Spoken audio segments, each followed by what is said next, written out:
What if I told you that your devices already know a lot about you and your life than you might ever think your heartbeat, where you go, how much you sleep? But what if they could know more? Far more, reading the subtle tremors of your skin, the micro variations in your voice, maybe even the tiny shifts in your facial expression or breathing before you know them yourself. This is not the plot of a sci-fi novel. It's part of a patent that Apple filed.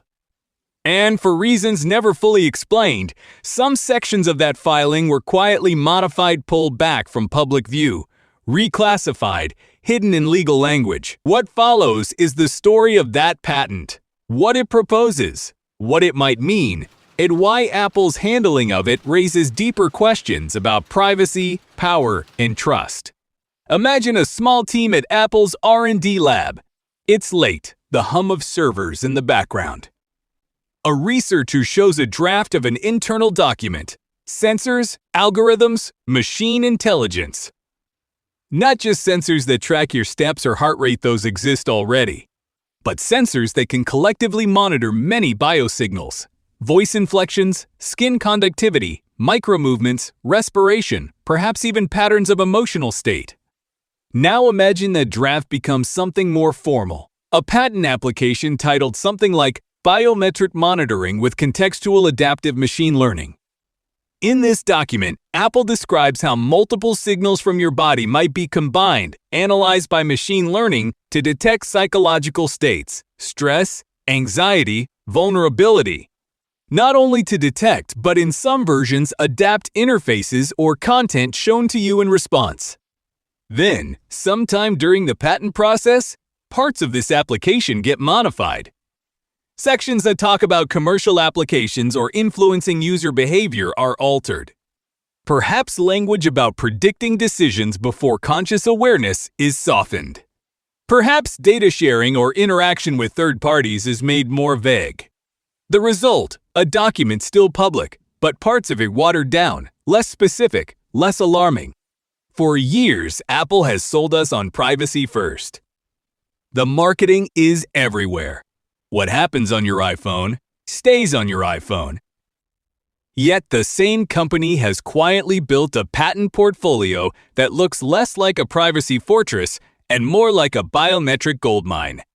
Start with a filing uncovered by ID Tech, a system for radar-based biometric monitoring. Unlike the heart rate sensors on your watch, this system doesn't need to touch your skin. It uses ultra-wideband radar pulses to detect the micromovements of breathing and heartbeat even through clothing or while you sleep. Think about that. Your phone or a HomePod on the nightstand could silently measure your respiration without you lifting a finger. Another set of patents, reported by Biometric Update and the Record from Recorded Future, focuses on attention detection and eye tracking. These filings describe cameras hidden under a screen that can read partial faces or eyes even when the user isn't looking directly at the device. Algorithms infer identity, emotional engagement, even fatigue without an obvious on signal. Then there's the big one. Multiple patents spotted by Patently Apple and again by ID Tech describe machine learning systems that combine many different signals. Optical sensors, motion data, microphones, and those radar readings all fused into a single model capable of detecting not just health metrics, but subtler traits like mood, cognitive load, or decision-making state. Individually, each patent is impressive. Together, they form a mosaic of something much larger, a framework for continuous, invisible, whole-body monitoring. To understand the implications, imagine how the pieces fit. Your Apple Watch feels the tiny change in skin conductivity that comes with a spike of adrenaline. Your AirPods catch the micro quiver in your voice when you're anxious. The radar sensor notes a quickening of breath. The front camera tucked behind glass detects a fractional widening of the eyes. Alone, each of these signals might seem harmless. But Apple's patents describe a machine learning fusion model software designed to combine these weak signals into a single, confident prediction. The model doesn't just say your heart rate is up. It says you are stressed because of the context you're in. It considers time of day, your calendar, your recent messages. It knows whether you're at work, at home, or walking into a store.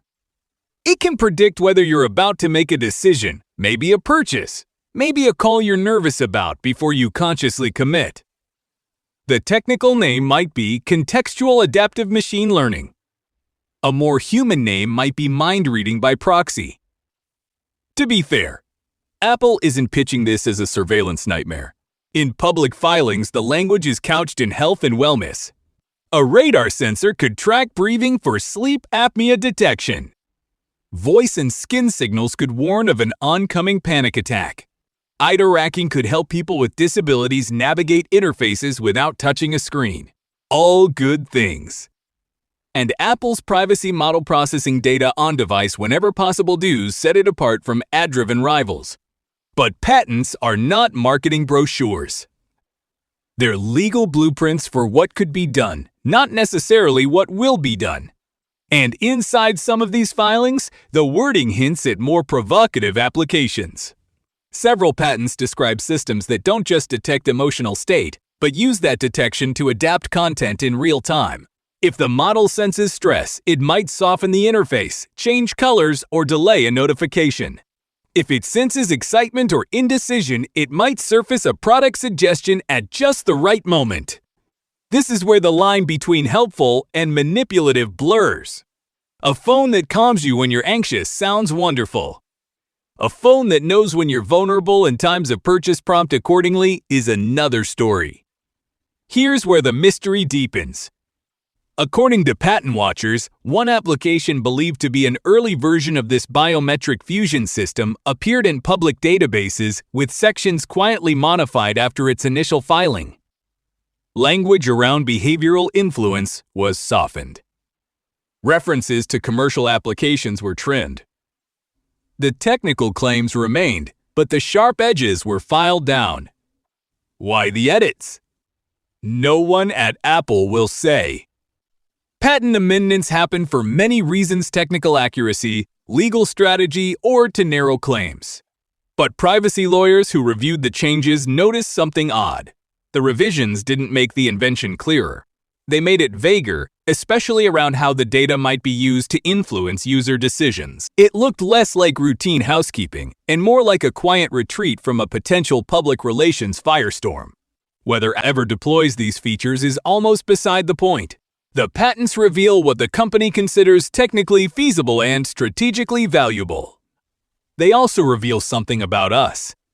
We crave devices that understand us, watches that warn of heart problems, headphones that cancel noise the instant we wince, phones that anticipate what we need before we ask. To deliver that magic, the devices must see deeper and deeper inside us. Every layer of convenience demands a layer of exposure. Apple, more than most, frames this as a trade-off worth making. It promises privacy through on-device processing, but the data still has to be captured in the first place. A radar pulse that measures your breathing may never leave the phone, but the mere fact that the phone can measure eye tan, draw inferences about your mental state changes the relationship. What happens when the company that sells the world's most profitable products also holds the keys to the subtlest signals of human vulnerability? Governments are only beginning to grapple with this frontier. The European Union's GDPR treats biometric data as special category, requiring explicit consent. But emotional state? Predictive mood modeling? Those definitions lag behind the science. In the United States, there is no federal law restricting emotional analytics. An Apple patent that predicts when you're likely to buy something could be used internally to shape product design, marketing, even App Store policies without violating any statute. The question isn't just can Apple do this? It's who else will follow if they do. If Apple builds a privacy-conscious version, competitors may build a cheaper, more intrusive one. If Apple stays on the sidelines, others may seize the advantage. Either way, the race to read the human body is on. For now, these patents sit in the quiet corridors of the U.S. Patent and Trademark Office. They don't announce themselves in keynotes. You won't find a mind-reading mode in settings. But technology has a way of moving from the lab to the living room faster than we expect. Touch ID and Face ID were once experimental. Today, toddlers use them without a thought. So the next time your watch knows you're stressed before you do, or your phone suggests a purchase you were only half considering, remember, somewhere inside Apple, an algorithm is listening to the heartbeat of the future and maybe to yours. The deeper you read into Apple's biometric patents, the more a strange pattern emerges. It isn't just the bold claims that catch your eye through radar sensors, it's the silences. Sentences that start strong and then trail off into lawyerly fog. Paragraphs rewritten mid-process, stripped of the words that give a technology its sharpest edge. In the dry language of the patent office, these edits look routine. But to anyone watching closely, they feel like fingerprints proof that something important has been hidden in plain sight.